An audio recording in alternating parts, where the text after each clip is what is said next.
Assalamualaikum warahmatullahi wabarakatuh, Pak Abang semua. Video kali ini aku nak kongsikan satu video lebih pedih ni. Dia duk kata Allah di atas langit. Jadi ada seorang hamba Allah ni tanya kat dia, pergi ke ustaz kata Allah di langit. Dia kata bukan saya kot, bukan saya yang kata. Yang kata Allah di langit ini, dia kata Allah yang kata, Nabi yang kata, sahabat yang kata, tabi'in yang kata, imam mazhab yang kata, macam-macam lah dia kata. Tapi dia duk mohon orang tahu tu kesian dia. Jadi aku akan bawakan satu lagi video penjelasan daripada Dr. Omar. Okey, jom kita tengok. Saya pernah satu ketika seorang tanya, Ustaz, saya nampak Ustaz dalam video kata Allah kat atas. Betul ke Ustaz? Saya pun jawab dengan kenalan ni lah. Tak ada. Saya tak cakap. Dia kata, Ustaz, saya nampak dengan video saya nampak sendiri. Saya cakap jelas Allah di atas. Dia kata, oh kalau yang Haji nampak betul tu, betul lah tu. Tapi bukan saya kata, Allah kata. Allah kata, Nabi kata, sahabat kata, tabi'in kata, tabi'in kata, dan juga imam yang 4 kata. Dan semua orang yang nafi pun kata Allah kata. Mereka pun kata, Nabi kata, sahabat kata. Cuma mereka susah nak terima. Sebab apa? Mereka sebutkan kaedah lain. Kemudian saya tanya balik. Saya tanya Haji balik satu soalan. Yang betulnya apa? Di mana Allah? Dia kata, Allah tak bertempat. Saya tanya balik. Siapa kata? Ada ayat Quran?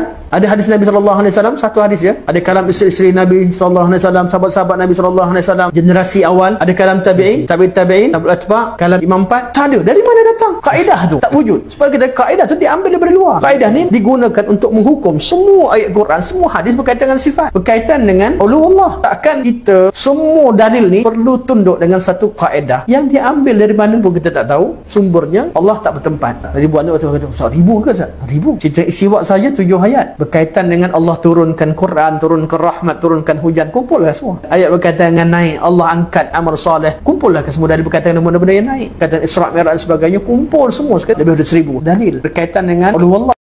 Nah, berbincang tentang Allah Subhanahu wa taala tidak bertempat. Minggu lepas pun ada yang sudah bertanya berkenaan perkara ini.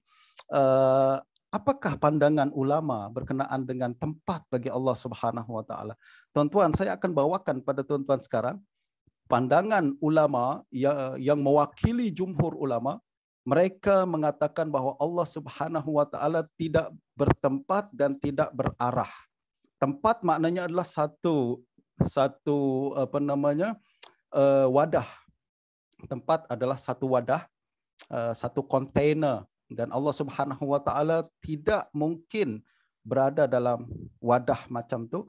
Dan arah maknanya adalah arah satu dia macam tempat juga, iaitu arah kanan, kiri, atas, bawah, depan, belakang. Itu namanya arah. Arah adalah macam tempat juga dalam bentuk yang lain. Nah, saya bawakan pandangan Imam Abu Ja'far At-Tahawi dalam buku dia Al-Aqidah Tahawiyah yang disepakati oleh Ahlussunnah wal Jamaah pada hari ini sebagai satu kitab rujukan utama yang mewakili akidah salaf. Beliau berkata, tuan-tuan, dalam Aqidah Tahawiyah dalam bentuk ya tempat yang saya tandai ini, beliau mengatakan ta'ala 'anil hududi wal ghayat. Allah Subhanahu wa taala maha tinggi. Tidak boleh disifatkan dengan had. Had maknanya batasan, ada batasan zat Allah Subhanahu wa taala. Zat Allah terhad. Tak boleh dikatakan macam tu. Wal ghayat, dan ghayat adalah akhir. Maknanya zat Allah ada akhirnya. Tak ada. Tak boleh kita sebutkan macam tu sebab itu adalah sifat-sifat makhluk.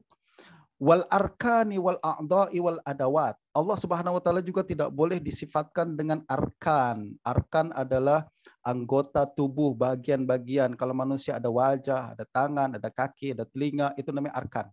Wal a'dha, begitu juga anggota tubuh, wal adawat, dan peralatan. Kalau kita bekerja nak melihat mesti guna mata. Mata dia adalah alat kita untuk melihat.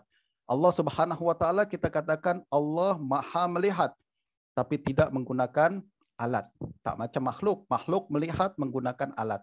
Mendengar menggunakan telinga. Tapi Allah Subhanahu wa taala kita yakini Allah Maha mendengar, Maha melihat. Tapi tak boleh kita katakan Allah punya mata, Allah punya telinga. Yang ada adalah mendengar dan melihat, itu disepakati. Tapi alat-alat tu tak. Alat-alat tu ta'ala anil adawat, kata Imam Abu Ja'far At-Tahawi. Lalu beliau mengatakan la tahwihil jihatus sit kasairil mubtada'at.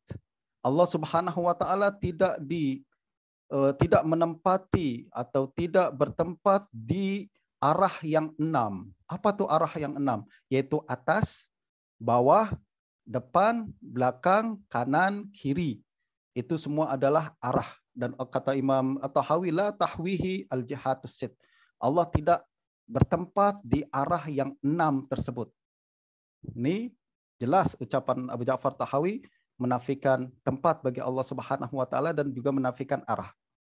Baik, itu penjelasan daripada Dr. Omar dengan menggunakan kitab Imam Tahawi. Jadi lebih pada ni umur orang lah. Kata Tuhan kata dia di atas langit, Nabi kata, sahabat-sahabat kata, dia semua umur orang. Tak ada siapa kata Tuhan di atas langit. Kerja nak kencing orang boleh kat mereka. No? Banyaklah video aku buat. Aku kongsikan dalil-dalil ataupun hujah-hujah daripada ulama-ulama muktabar. Bukan Imam Tahawi saja. Tapi itulah, mereka ni bukan nak percaya pun. Sebab tu video kali ni aku kongsikan video Dr. Omar. Bagus lagi pada aku, ahli lagi pada aku tak. Tapi kalau main dengan Wahabi ni, Jibril AS turun pada langit beritahu pun dia cepat tak percaya apa-apa ni. Yeah. Dia ni pok mangkuk ayun. Okey. Sekadar itu saja. Assalamualaikum warahmatullahi wabarakatuh.